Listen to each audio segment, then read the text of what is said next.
So thank you very much for the invitation to speak here, and thank you for the introduction. So let's see what I can tell you a little bit about irrigation. How many of you are winemakers or enologists? A few. I cannot see you very well in the back, but there are seats in the front if you want to come to the front. It's very dark there.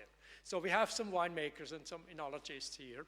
Sometimes when you dream at night, maybe you dream about something like this.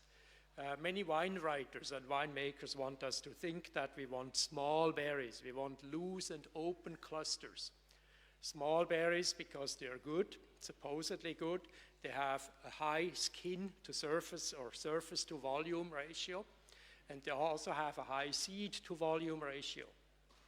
Open clusters are good. They're not easily to be infected by fungal diseases, by botrytis, and so on. So this is all a good thing, and we want uniform competition. But how many of you are growers or vineyard managers? One, two, have some? See, sometimes when you dream at night as a grower, you might be leaning towards the right side of this picture, because if you get paid by ton, then you are producing a bigger crop. That is the incentive to produce a big crop. So we have a bit of a disconnect sometimes between winemakers and growers. And my job is to kind of find common ground, see how we can merge our goals so that we can produce the best quality wine.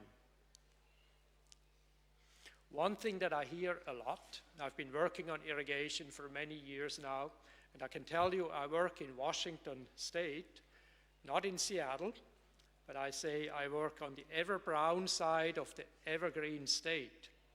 In Seattle, everybody knows it rains all the time. The TV, movies say it all the time. But where I am, where the wine area is of Washington, we have 200 millimeters of rainfall, less than you have here. We cannot grow anything without irrigation. So then we irrigate, and we have a cluster that is sitting here, nice and open and small berries. You turn the irrigation water on. And the fear is that you get a cluster that is much bigger. Wine writers tell us all the time. Then the winemaker turns this cluster into wine, and the consumer would order a beer. They don't like the wine made from these grapes, right? That is often the information that we get. So the solution is very simple. Don't irrigate before harvest. We hear it a lot. Do not turn the water on before harvest. Or if that's not good enough, it's even better to not irrigate at all. Dry farming is the best strategy.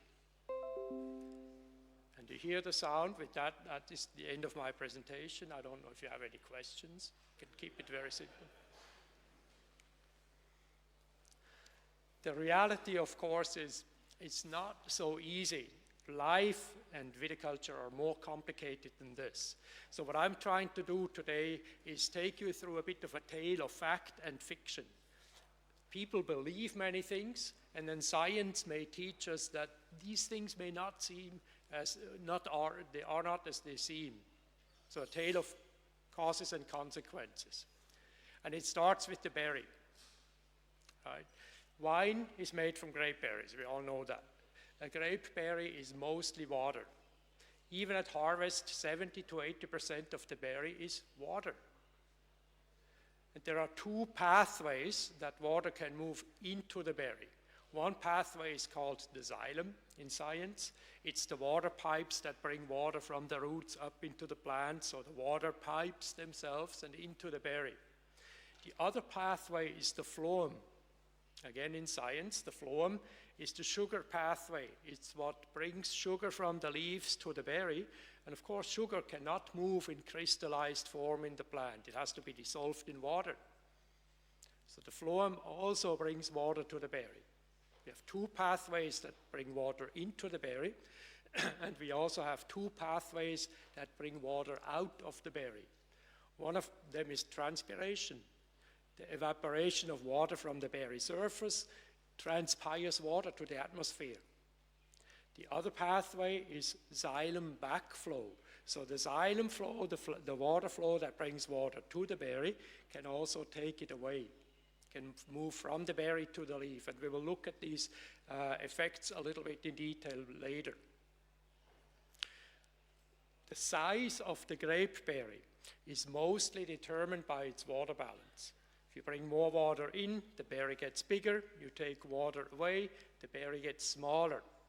So you can think of a balance. That balance is these inflows and outflows of water, and the two together determine the final size of the berry.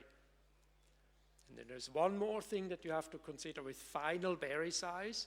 That size is constrained by how much the skin of the berry can expand. A skin cannot expand indefinitely. It's not like a balloon. You keep blowing air and the balloon keeps going up until it pops. A berry can only expand so much and then it stops.